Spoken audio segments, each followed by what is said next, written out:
Untied. This morning, I'm very, very thrilled and pleased and honored to have as my guest Adam Grant, who's an author and professor at the Wharton School at the University of Pennsylvania, author of the most well-known and very famous book, Give and Take, among others.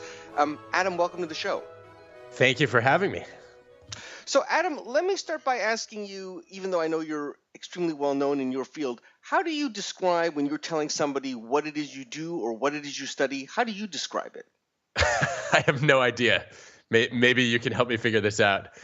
I think probably the most straightforward description is I'm an organizational psychologist.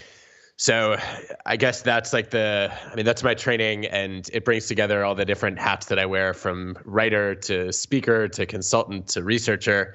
And I'm really interested in trying to make work better. Now, tell me, obviously, I know the basic premise of Give and Take. I know that was your seminal work. Tell me a little bit about how you came about to discover the whole theory, or what made you even interested in looking at aspects of things like, whether people are givers or takers. I mean, how did that even come about?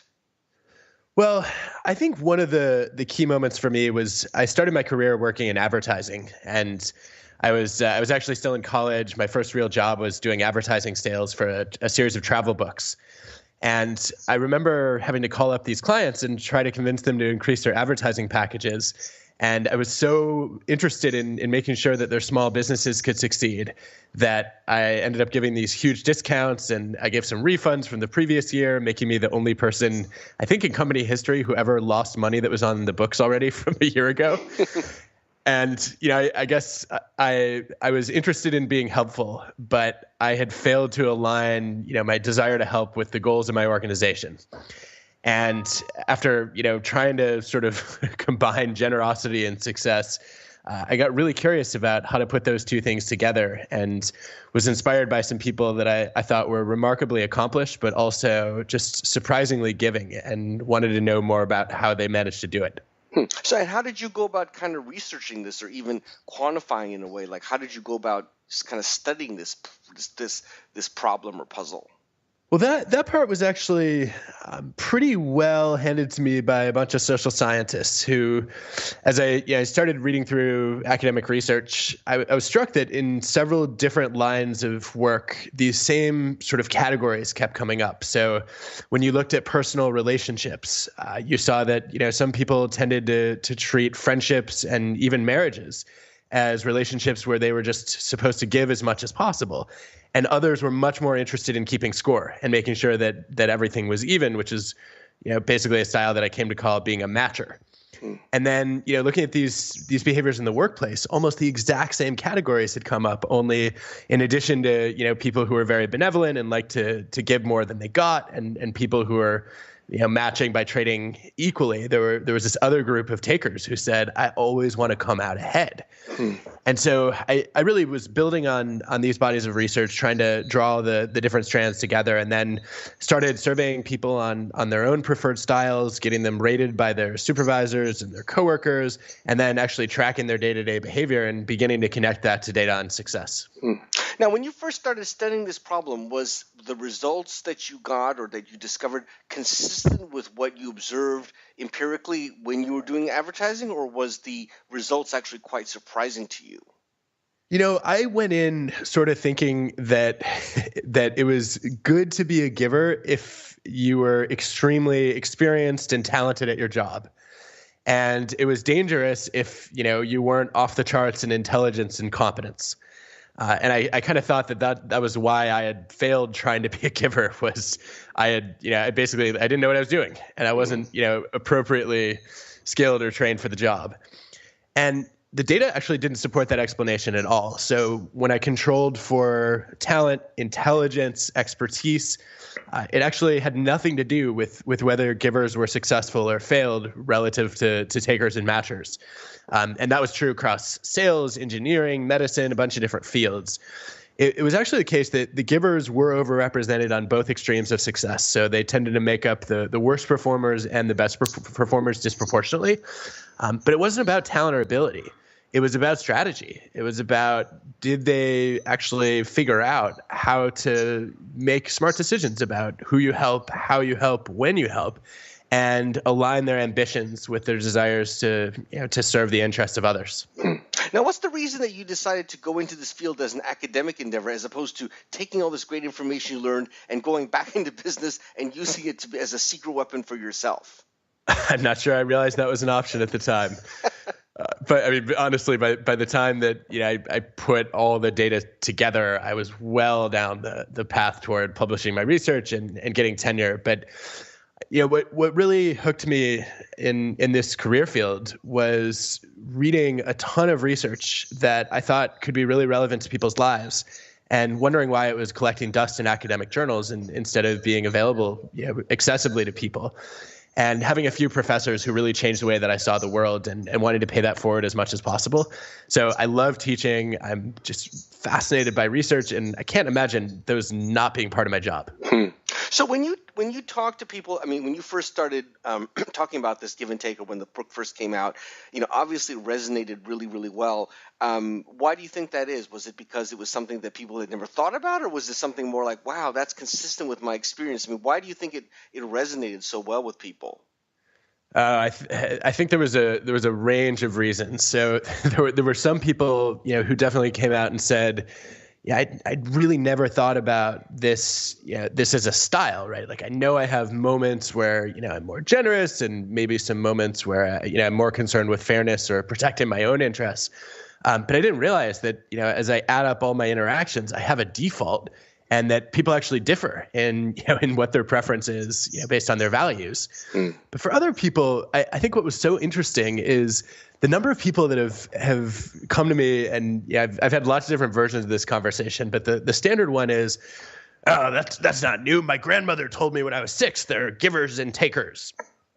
And my reaction to that is, well, yeah, they're givers and takers, but most of us aren't on one extreme or the other. Most of us, professionally at least, are matchers.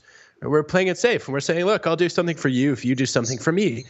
And that's what most people do because they believe it's the way to protect themselves. And yet it doesn't turn out to be the most effective way to live your professional life. And so I think people found that really interesting, that the common belief about the safest way to manage interactions isn't ultimately the most productive one.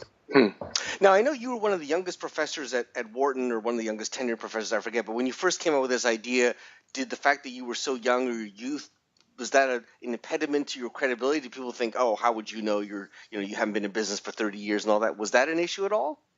I definitely got some of that feedback, and it helped that I had spent a couple of years working myself and eventually running an advertising team where I had to do hiring and motivation and manage a multi-million-dollar budget, and that helped a little bit. But I definitely ran into those reactions, and one of my favorite ones, although it was not a favorite at the time, was when I went to teach colonels and generals in the U.S. Air Force, and I was supposed to spend 4 hours with them on leadership. And I got my valuations back afterward, and there were comments like, more knowledge in the audience than on the podium. And a bunch of people saying, look, you can't teach us about leadership. We've spent a quarter century leading. What do you know? You're barely a quarter century old. And at first, I recoiled and just said, maybe I do need to go and gain a lot more experience. Even if I'm not going to work full time, I can do more consulting, and I started getting more consulting experience under my belt. But as I thought about this more, I really think experience is overrated as a base of knowledge. Because, after all, there are tons of things we have a lot of experience on and yet are not experts on, right? Like, we all own brains, but we're not neuroscientists. We all drive cars, but that doesn't make us mechanics. We all obey the laws of gravity, but we're definitely not physicists on the basis of that. And so, I think that very often experience leads us astray, right? We have some idiosyncratic interactions, and then we draw conclusions from them. And when I think of the kind of data that my field is all about gathering, all we're doing is we're trying to accumulate lots of people's experiences instead of just one or two people's. And wouldn't you rather learn from 10,000 data points than your own? I would. Right. So tell me a little bit about, since the Give and Take book, tell me a little bit about how your research has evolved and kind of where you're taking things now. Well, so after Give and Take, one of the biggest questions I got was, how do I change a culture of takers into a culture of givers? And how do I, when I have an idea for improving my organization, I think it's going to help. Other people don't listen to it. What do I do? And that sort of tied into some research I'd been doing on employee proactivity and voice, looking at how do people speak up effectively and champion new ideas, and how do leaders fight groupthink and create an open, psychologically safe environment.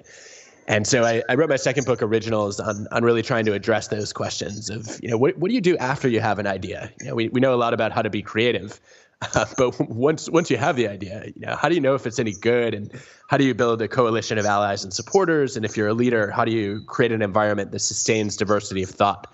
And so that's been a big focus of my research since then. And lately, I've been doing more work on resilience, and I have a new book coming out with Sheryl Sandberg in a couple months called Option B, where we look at how to face adversity with strength. Now, tell me a little bit about how you divide your time between, obviously, you're a professor at a university, a business school. You obviously do a lot of public speaking. You an author. You do research. How do you kind of divide up the time between all those activities? Does it kind of evenly, or do you focus more on one than the other? Or tell me a little bit about that. It's a little bit staggered. So one of the things that I was struck by early on in my training as a psychologist is we are just, as human beings, we're terrible at parallel processing. Right. And anybody who's ever tried to have a decent cell phone conversation while driving a car is well aware of that. And so what I've tried to do is I've tried to organize my different roles much more in terms of serial processing, where August through December is where I do all my teaching. And during that window, I don't get as much done on research. I don't do as much speaking or consulting. And then January through July is really the time period where I focus on all those other roles. And I try to set aside at least 2 days a week to work on writing, ideas, research, and then, sort of work the other activities around that. Which tell me a little bit about how you like each of those activities. Do you like the public speaking more than the writing, or you like the research more? Give me a little bit of feel for how those activities, interest you and how much you like them. It's like choosing a favorite child. Honestly, my first love was teaching. There's something about sharing knowledge, and the impact of opening other people's eyes to things that they might have experienced but not fully understood, or in some cases challenging the assumptions that they bring to the table about something that really matters to their work, or even beyond their work, to their lives more generally. I find that really meaningful, and it's it would be hard to say there's anything that I love more than teaching. But when December rolls around, I'm itching to get started on some new research projects that I've been cooking up over the past few months, and to have more time to write and share some ideas outside of the university. And so I think this toggling back and forth gives me the right balance where I love each of these roles, and I get a chance to work on each of them in sort of different time periods. Even though you've been studying this give and take thing a lot, and I'm sure you understand a lot about givers and takers and the psychology and the nuances, do you feel like you're actually still learning about that at this point? Or at this point you kind of feel like you've pretty much understood at least that segment or that issue pretty well? I feel like almost every time I think I've understood it, there are new questions that make me realize every answer leads to 3 or 4 new questions. And one of the big questions that came out, I spent a decade of my career studying givers and takers, and wrote a whole book on the topic, published a lot of articles, gave a bunch of speeches, and one day somebody asked me, well, what do I do if you always tell us to screen takers out of our organization and not hire really selfish people and avoid having them on your team? What do I do if it's my boss, or if I'm stuck working with one of those people and I can't just fire them? And I realized there's remarkably little research on when people have a history or a reputation of selfish behavior, how do you deal with them effectively, and how do you raise their self-awareness and motivate them to change? And so that would be an example of one of the many new things I'm excited to learn more about. Now, it sounds like you obviously love what you do. Are there any other sort of things outside of what you're doing now that you hope to do? You're obviously very young. You've got a long career ahead of you, but could you see yourself, going into business, or is there anything else that kind of is out there that you would still like to try to do other than, obviously what you're doing now? It's hard to say at this stage. I think that what I find myself gravitating to is the places where I feel like I can have the biggest impact, that sort of tap into my unique expertise. And so I feel like the different hats that I'm wearing right now align pretty well with what I enjoy and what I seem to be at least halfway decent at. And I haven't yet figured out something that I'm more excited about than anything currently on the table, but I've learned to never say never on that. Well, Adam, it's been a fascinating conversation. I really appreciate your taking the time. I know you're super busy. When your new book comes out with Sheryl Sandberg, I'd love for you to come back and tell me about it. I will try not to make you regret that kind offer. All right, very good. This is Richard Hsu and Adam Grant. Thank you. Thanks for having me. All right, thanks. Bye.